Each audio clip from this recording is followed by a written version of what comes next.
He called it a favor. I called it a shortcut. By the time I realized it was a trap, my career wasn't just over.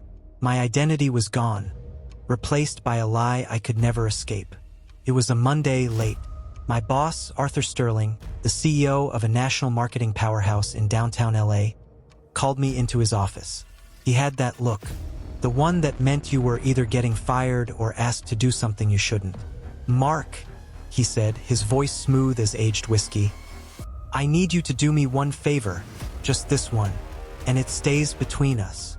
I nodded, heart pounding, thinking of the promotion I desperately needed. I thought I was being offered a golden opportunity. I didn't know I was being handed a shovel to dig my own grave. I was 28, fresh out of business school, and struggling to make a name for myself in the cutthroat world of LA advertising. After 3 years, I was still stuck in junior management. My rent was astronomical, my student loans felt like a life sentence, and my girlfriend was starting to hint about stability. Arthur Sterling represented everything I wanted to be: powerful, respected, untouchable. His favors were legendary. Small, odd requests that always seemed to benefit him, but sometimes, if you played it right, they could catapult your career. He had made people. He had broken people. And everyone knew it. "I need you to drop something off for me," he continued, gesturing to a small, heavy briefcase on his desk. "Tonight, after everyone's gone. Sensitive, confidential client materials. And I need a specific timestamp on the delivery, precisely at 11:30 p.m., at my private residence in Malibu. You'll use my personal car, my private garage keycard. No paper trail, just you and the delivery." He paused, letting the implications sink in. "Do this right, Mark, and your name goes on that senior VP list. Guaranteed." My mind raced. No paper trail? Late night? Confidential? It sounded like something out of a spy novel. But the senior VP title, the financial security, couldn't say no. "Consider it done, Mr. Sterling," I said, my voice barely a whisper. I grabbed the briefcase. I felt a surge of exhilaration. This was it, my chance. I didn't know the briefcase was empty, and I didn't know the client materials were actually me. I followed his instructions perfectly, drove his sleek black car to his mansion, used the keycard, left the briefcase exactly where he said, in the garage. No one saw me. No one knew. I felt like a secret agent, part of an exclusive club.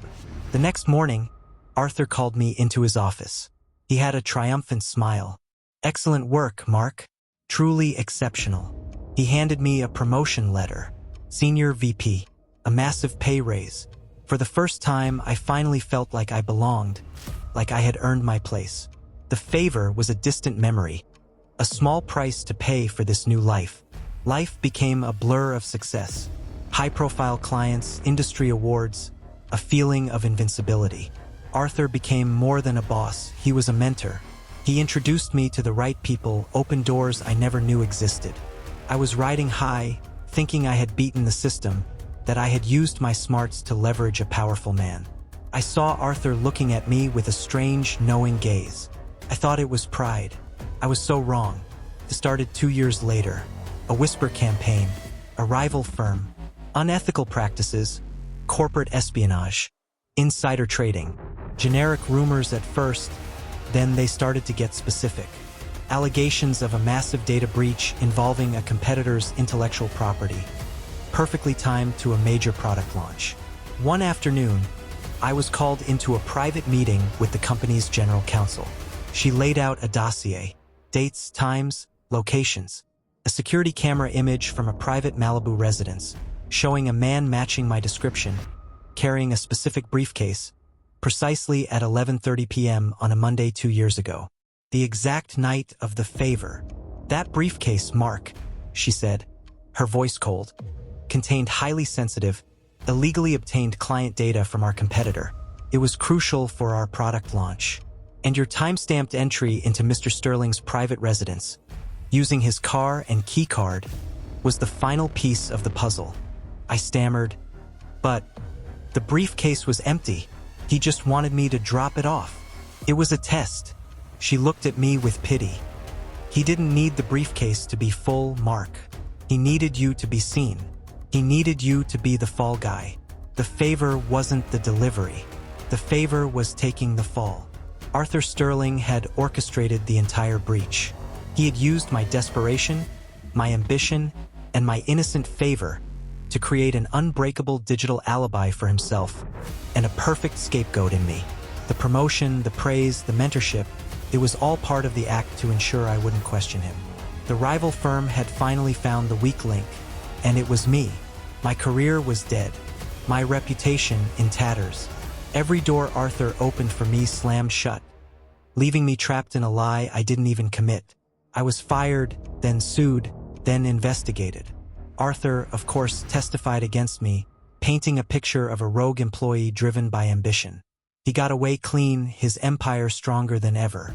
I spent months trying to clear my name, but the evidence was irrefutable. My fingerprints on the briefcase, my entry on the security log, my desperate need for that promotion, all of it carefully, meticulously, placed by a man who knew exactly how to wield power. I wasn't just unemployed, I was unemployable. Pariah. I was so focused on climbing the ladder, I didn't realize my boss was just moving me to a different, much smaller, cage. Some favors cost you more than you'll ever earn.